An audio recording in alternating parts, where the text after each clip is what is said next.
अस्सलाम वालेकुम जी, मैं हूं ज़िया बलोच। आप मुझे सोशल मीडिया प्लेटफॉर्म पर सुन रहे हैं और देख रहे हैं। सामीन, आज दो तीन ख़बरें हैं। ख़ास तौर पर एक तकाबुली जायज़ा लेना है। जनाब इमरान खान साहब की सालगिरह बनाई गई और उन्हें बेइंतहा दुआएं दी गईं।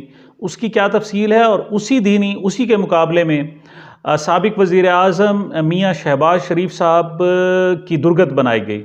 खूब गालियाँ दी गईं, और ये गालियाँ अब सिर्फ मुस्लिम लीग नून और लाहौर की हद तक, पाकिस्तान की हद तक नहीं, बल्कि पूरी दुनिया में उसका तज़किरा हो रहा है। ये क्या मामला है, उस पर बात करेंगे। दूसरी तरफ सुना है कि जनाब रिकॉर्ड हो चुका है सदाकत अली लिबासी साहब का इंटरव्यू, और वो नशर क्यों नहीं हुआ, उस हवाले से भी बात करनी है। और आखिर में जनाब हमने बात करनी है जनाब शमीम नकवी साहब की। उन्होंने भी एक वीडियो रिकॉर्ड की है, उस ये क्या मामला है, थोड़ा सा उस पर बात करेंगे। सबसे पहले जनाब हम बात करते हैं, वो कहते हैं ना, व तो इज़्ज़ु मन तशा व तो ज़िल्लु मन तशा। इमरान खान साहब इस वक्त जेल में है, सख्तियों की इंतहा है, जबर का सामना है, बहुत बुरा सलूक है, और अदालत को भी आज बताया गया है कि वो जिस सेल में बंद है उसमें नमाज पढ़ना भी मुश्किल है, मुमकिन नहीं है, और उनको बहुत ही बुरे हालात में रखा गया है। और इस पर जनाब पीटीआई के वकील ने कहा है कि काश वो अटक जेल में होते, तो उस पर भी मजाक उड़ाया जा रहा है। देखो जी, खुद ही इधर आए थे।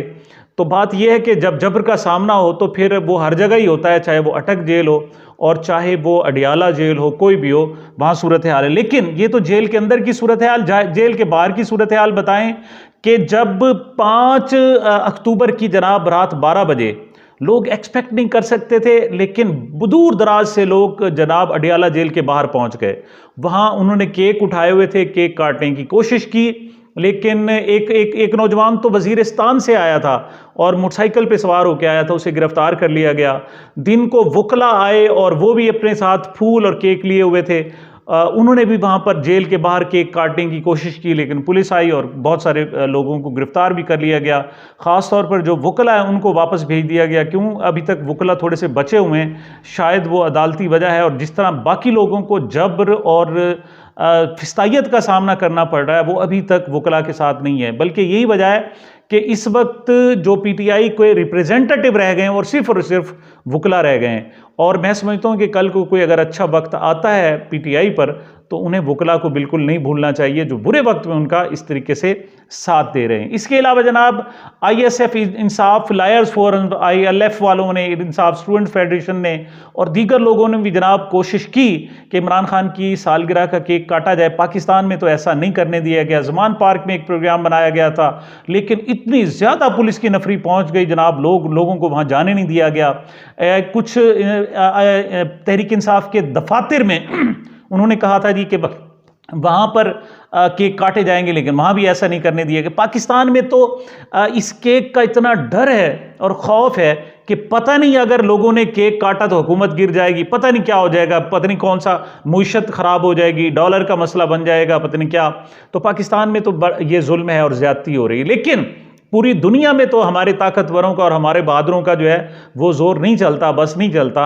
पूरी दुनिया में जनाब ट्विटर में जो टॉप ट्रेंडिंग, पाकिस्तान का तो है ना 2 दिन से, और इसके अलावा अरब ममालिक जितने भी हैं, सऊदी अरब हो गया, यूएई हो गया, कतर हो गया, दीगर जो ममालिक हैं, वहाँ पर happy birthday Imran Khan top trend चल रहा है। इसके अलावा बरतानिया में जनाब, यूके, अमेरिका में और दीगर जो यूरोपीय ममालिक हैं उनमें भी ये टॉप ट्रेंड, यानी ओवरऑल जो एक होता है आपका रीजनल ट्रेंड होता है, और एक जनाब ट्विटर का यानी एक्स पोस्ट का जो ओवरऑल वर्ल्ड ट्रेंड होता है।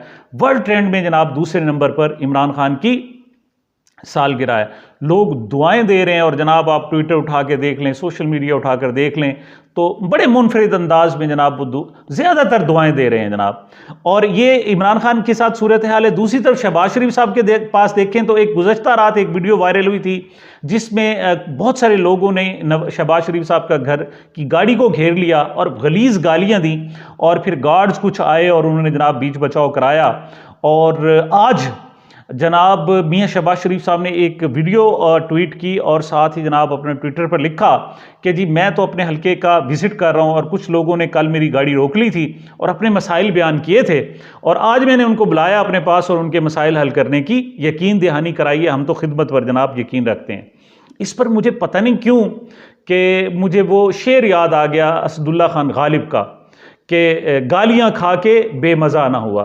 बड़ा मशहूर है वो जनाब के दर्द मिन्नत कशे दवा ना हुआ, मैं ना अच्छा हुआ बुरा ना हुआ। पहला शेर तो बहुत ही मुश्किल है, जो समझाने से भी बड़ी मुश्किल से आपको समझ आएगा, लेकिन उसका मशहूर शेर ये है कि जान दी दी हुई उसी की थी, हक तो यूं है कि हक अदा ना हुआ। उसी में है कि कितने शीरीं हैं तेरे लब के रकीब, गालियां खा के बेमज़ा ना हुआ। मतलब मैं समझता हूँ जी, कलेजे को दाद देता हूँ मैं मियाँ शहबाज शरीफ साहब के गालियां खा के बेमज़ा नहीं हुए। हालांकि इसका जनाब बेहतरीन हल बता रहे थे, वो कह रहे थे जनाब आप 10 15 20 पीटीआई के लोगों के खिलाफ पर्चा दर्ज करा देते और कहते यही लोग थे जनाब जिन्होंने गाड़ी रोकी थी, एक तीर से दो शिकार हो जाते जैसे कि हो रहा है। लेकिन उन्हें पता है कि ये लोग उनके अपने हल्के के हैं और उनके जानने वाले हैं जो उनको गालियां दे रहे थे जनाब। अगली बात करते हैं जनाब सदाकत अली अब्बासी साहब के हवाले से, बड़ा मशहूर हो रहा है, लोग डरते मारे कहते नहीं है, बात नहीं कर रहे, लेकिन इशारे सारे दे रहे हैं। वो क्या है जनाब, वो ये है कि सदाकत अली जिस तरीके से जनाब उस्मान डार साहब का इंटरव्यू हुआ, इंटरव्यू कहाँ हुआ, वो जनाब हमारे कामरान शाहिद साहब के घर में हुआ। अब वो कहते हैं कि कमरे में सिर्फ कामरान शाहिद और जनाब वो नहीं थे उस्मान डार साहब, बल्कि और भी बहुत सारे लोग, एक या दो मौजूद थे, और बार बार उस्मान डार साहब को उनकी तरफ देखना पड़ रहा था। और जब वो जनाब कोई सख्त बात आती तो उधर से रोक दिया जाता कि नहीं ये नहीं नहीं नहीं नहीं नहीं, बस वो है तो ना ना ना ना ना ना, फिर वो किसी और तरफ चल जाते। लेकिन उसके बावजूद उन्होंने कहा जी इस जबर से आप ना भुट्टो को मार सके, ना नवाज शरीफ की मकबूलियत ख़त्म कर सके, और ना ही जनाब आप इमरान खान साहब की मकबूलियत कम कर सके। उन्होंने कहा जी मैं बेशक इलेक्शन नहीं लड़ूंगा, लेकिन मेरे हल्के में जो मकबूलियत है वो पीटीआई की है। और उसके बाद उसकी माँ ने आके कहा, उसने कहा मेरे बेटे ने सियासत छोड़ दी है और लेकिन मैं नहीं छोड़ूंगी, मैं जनाब मुकाबला करूंगी। एक नया ट्रेंड बन रहा है कि अगर इस तरह लोगों की माएँ आकर इलेक्शन लड़ने लग गई, फिर चाहे उनको बल्ले का निशान मिले ना मिले, तो इन मनसूबा साजों का बनेगा क्या, बहुत मुश्किल हो जाएगा। तो ये तो जनाब बात थी उस्मान डार साहब की। कहते हैं ये एक नया इंटरव्यू कराया गया, वो किस तरीके से, वो जनाब सदाकत अली अब्बासी साहब का, मरी से उनका ताल्लुक है, रावलपिंडी डिवीजन से, और इन्होंने जनाब शाहिद खाकान अब्बासी साहब को शिकस्त दी थी पीटीआई के इन एमएनए यानी सदाकत अब्बासी ने पीएमएलएन के मुस्लिम लीग नून के शाहिद खाकान अब्बासी साहब एक वजीर आजम को शिकस्त दे दी थी। मतलब इतना मकबूल वो नौजवान है, और उसको 1 सितंबर से गिरफ्तार किया हुआ है। उस्मान डार को तो 9 सितंबर को पकड़ा गया था, वो उससे भी 10 दिन पहले 1 सितंबर से गिरफ्तार है। और कल जनाब उनको लाया गया था डॉन न्यूज़ के जनाब स्टूडियो में, उनके दफ्तर लाया गया, और उन्होंने कहा जी वो इंटरव्यू रिकॉर्ड कराना चाहते हैं। आदिल शाहजेब साहब का इनका जनाब चुनाव किया गया कि वो उनका इंटरव्यू करेंगे, और फिर इंटरव्यू करने के लिए बैठ गए। दोनों आपस में बैठे, लेकिन जनाब 2 मामलात थे। एक तो ये था कि उन्हें कहा गया था कि आप ख़ास तौर पर बुशरा बीबी के ख़िलाफ़ भी इल्ज़ामात लगाएंगे। ये नहीं कि सिर्फ आप इमरान खान के ख़िलाफ़, बल्कि बुशरा बीबी की करप्शन और दीगर मामलात पर जनाब आप इल्ज़ाम लगाएंगे।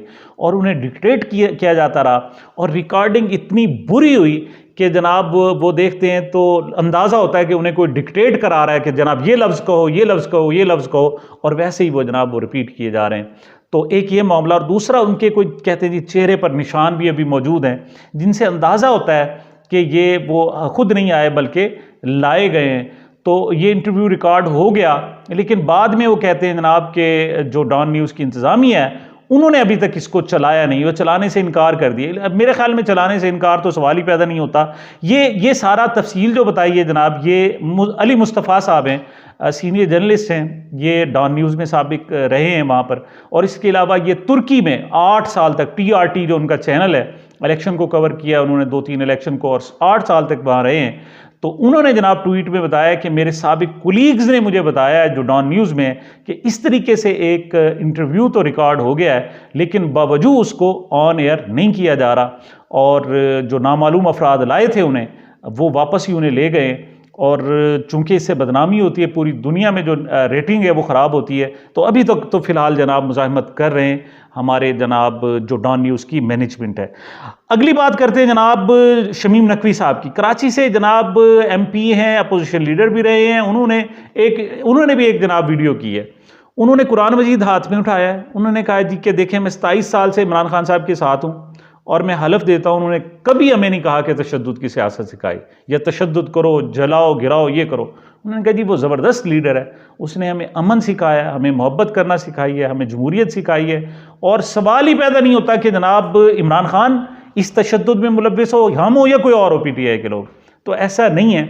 लेकिन वो कहते हैं जनाब चूँकि जबर का मौसम है और बहुत ज़्यादा जनाब इंटरव्यूज़ आ रहे हैं, प्रेस कॉन्फ्रेंसेज आ रही हैं, वीडियोज़ आ रही हैं, तो हो सकता है मैं भी मफरूर हूँ और मैं भी पकड़ा जाऊँ और उसके बाद फिर मेरी भी वीडियो आए।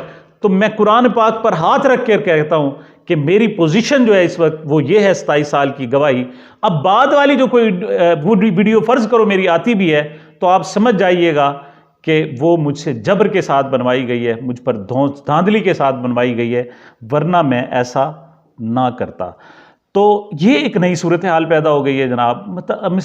मतलब कंपनी बड़ा कोशिश करती है, बड़ा फ्रेम सेट करती है, लेकिन जैसे उस्मान डार पर बड़ी मेहनत की गई थी जनाब, 25 दिन उसको लगाए गए थे और बड़ा अच्छा इंटरव्यू, उसको अच्छा लिबास पहनाया गया, बुलवाया गया और सब कुछ बड़ा बेहतरीन हो गया। लेकिन उनकी माँ का आके 40 से 50 सेकंड के इंटरव्यू ने गड़बड़ कर दी। और यहाँ पर जनाब यहाँ भी वो एक इंटरव्यू कहते हैं जी मुबैना तौर पर रिकॉर्ड करा दिया गया, लेकिन वो अभी चल नहीं रहा, या मे भी अब चल भी जाए। और दूसरा जो टारगेट है वो फ़रख हबीब साहब है, और फ़रख हबीब साहब के मुतालिक भी यही है कि बहुत कुछ रिकॉर्ड कर लिया गया, लेकिन असल मसला जो बन रहा है वो शेख रशीद साहब का बन रहा है। अब शेख रशीद साहब को कहते हैं जी आप पार्टी से लाताल्लुकी का ऐलान करें, वो कहते हैं जी मैं तो PTI का हूँ ही नहीं, मैं तो अवामी मुस्लिम लीग का सरबराह हूँ। फिर उन्होंने कहते हैं 9 मई की मजम्मत करें, कहते हैं जी मैं तो मुसलसल 4.5 महीने से मजम्मतें ही कर रहा हूँ, रोज़ाना मजम्मत करता हूँ, अब फिर मुझसे मजम्मत करा लें। तो उनकी जो वीडियो का जनाब जो वो है ना स्क्रिप्ट, वो अभी तक फाइनल नहीं हो रहा, और जो ही फाइनल हुआ वो भी एक शाहकार पेशकश होगी और अवाम के सामने पेश कर दी जाएगी। ये जनाब अब तक की सूरत हाल थी। कुछ और पॉइंट्स भी मैंने लिखे हुए हैं। बहरहाल फैसल वोडा साहब ने एक बड़ी बात, ज़बरदस्त बात की है। वो कहते हैं कि मैंने 12 महीने जो पहले कहा था कि ये लोग छोड़ जाएंगे, देखे ना छोड़ गए, मेरी कही हुई बात दुरुस्त साबित हुई। भाई फैसल वोडा साहब 9 मई को हुए तो अभी 4.5 महीने हुए हैं, और आप 12 महीने पहले की बात कर रहे हैं, और पहले कहते थे ये छोड़ जाएंगे। मतलब ये है कि आपको अंदाज़ा था कि अगर 9 मई का वाक़या ना हुआ तो कोई ना कोई वाक़या ज़रूर होगा और सारे लोग उन्हें छोड़ जाएंगे। और अब आपको प्रेस कॉन्फ्रेंस से याद आई होंगी, जब सबसे पहले एक लॉन्ग मार्च चल रहा था तो फैसल वोडा साहब लहदा हुए तो उन्होंने कहा मुझे खून नज़र आ रहा है। तो आप समझ गए होंगे कि उनको खून कौन सा दिखाया गया था।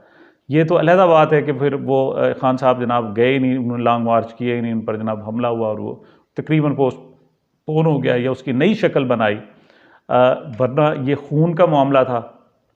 लेकिन चूँकि खून नहीं हुआ और 2 मरतबा इमरान खान साहब अपने जनाब पूरे के पूरे लॉन्ग मार्च को वापस ले आए, और अगरचे उनको बड़ी तनकीद का सामना करना पड़ा, तो फिर जनाब 9 मई हुआ। अब ऐसा ही है कि एक वो जनाब गए ना डॉक्टर साहब के पास, एक मरीज़ को लेकर गए, उन्होंने कहा जी डॉक्टर साहब एक्सीडेंट हुआ है। तो उन्होंने मुआयना किया, उसने कहा जी कि ये जनाब आप लेट आए हैं, 1 घंटा अगर पहले मेरे पास ले आते तो मैं मरीज़ की जान बचा सकता था। तो वो जनाब जो उनके साथ लोग थे उन्होंने कहा जी डॉक्टर साहब जान दो, आधा घंटा तो उसको एक्सीडेंट हुआ है, मैं 1 घंटा पहले हम उसके पास कैसे लाते हैं आपके पास। ये ऐसी सूरत हाल है जनाब कि वोडा साहब कह रहे हैं देखें जी 1 साल पहले ही मैंने कह दिया था कि छोड़ जाएंगे, और देखो 9 मई के बाद अब छोड़ गए ना। बाकी मैं वैसे फैसल वोडा साहब को सलाम पेश करता हूँ, आजकल उनका ज़माना है, उनका दौर है, जो मुंह से उनके निकलता है वैसे ही होता जा रहा है। तो सामीन ये अब तक की जनाब अपडेट्स थी। मुझे मेरे चैनल को अपनी मोहब्बतों और दुआओं में याद रखिएगा। मिलते हैं छोटे से वक्फे के बाद।